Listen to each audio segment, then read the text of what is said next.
much pressure do you have to perform from day one? There's no pressure. There's no pressure at all. I've been getting pressure since I was 10 years old. I don't think there's no pressure for me because I'm doing something that I love to do. And that's play the game of basketball. Here he comes the other way. There's your first James jam. Oh!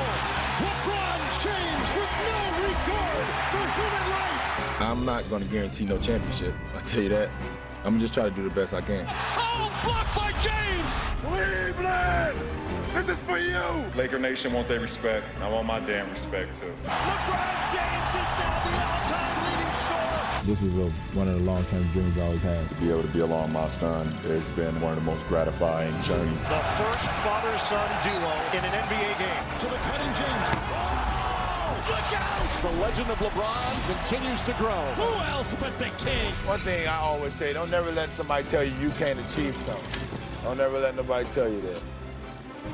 23 years in, and number 23 is still going. Already the game's all-time leading scorer, and when LeBron James plays in his 50th game this season, he will become the all-time games played leader, officially having stepped on an NBA floor more times than any of the 5,000-plus players in NBA history. But heading into the season, LeBron finds himself maybe in some unfamiliar territory. The Lakers, they spent the summer prioritizing a deal with Luka Doncic, and that makes sense. He agreed to a 3-year, $165 million deal with the all-world talent, and yesterday they announced a new contract with JJ Redick after he won 50 games and secured the number 3 seed in the Western Conference in his first season as head coach. But the Lakers, they did not reach an extension with LeBron.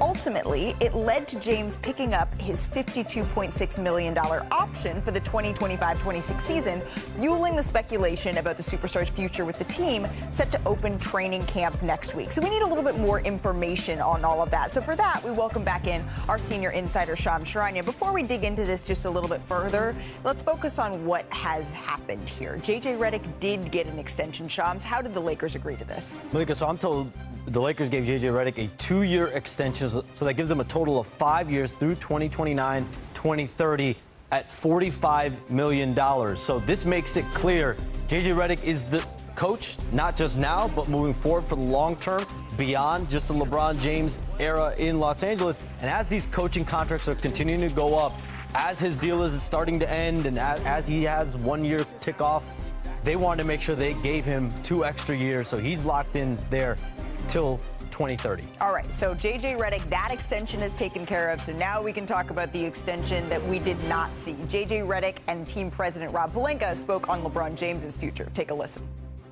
The first thing we want to do in terms of LeBron and his future is just give him absolute respect to choose his story with his family in terms of how many years he's going to continue to play.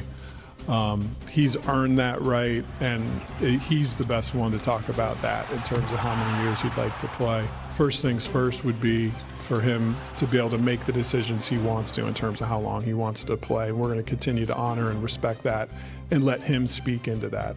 Was able to spend some time with him here in LA a couple weeks ago, and I came away from that thinking that he's in a great spot mentally, and know he's going to give us his absolute best. Our NBA reporter Dave McMenamin was in that room yesterday. Dave, what do you take away from JJ and Rob's comments here? Well, I followed up with Rob after he gave his initial answer saying that he would be welcome to LeBron deciding where his future goes. And I said, what if LeBron's decision is in the summer of 2026 he wants to re-sign with the Lakers?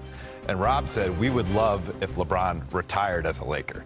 He didn't discuss the option of actually extending another deal.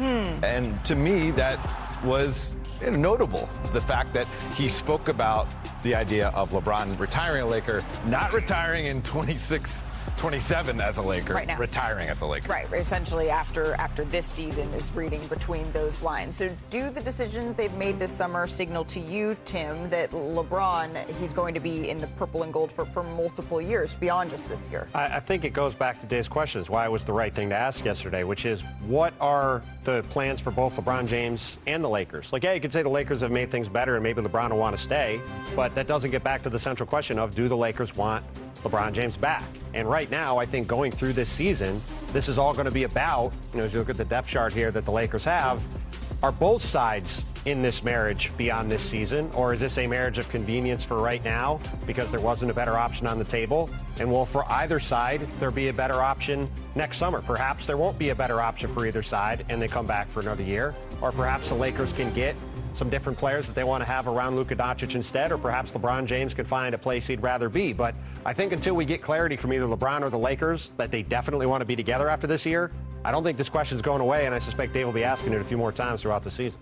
LeBron James' focus is really just on this season, and his future beyond that is really dependent on how this team is doing and where does this team stack up, what kind of start they get off to. And the one request he has made that Rich Paul gave in his statement on the opt-in day right before July was he wants the action for this team to become a title contender and compete for a championship. Outside of that, LeBron James, my understanding is he hasn't been involved at all in Lakers operations. He's going to report for media day, training camp, and we'll see how this team looks. But there hasn't been the inquiries from LeBron James on what's going on here, what's going on there.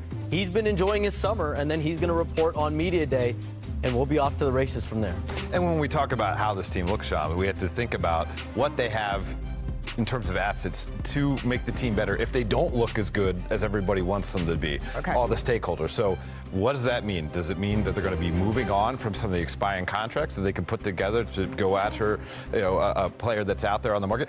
Does it mean the 2031 or 2032 draft pick that they have available? They can trade one of them. Will they put that towards the center of the table? And will there be a tension if they don't? Because perhaps LeBron James's camp would say, are you planning for the future when we're not here and then you only use it then?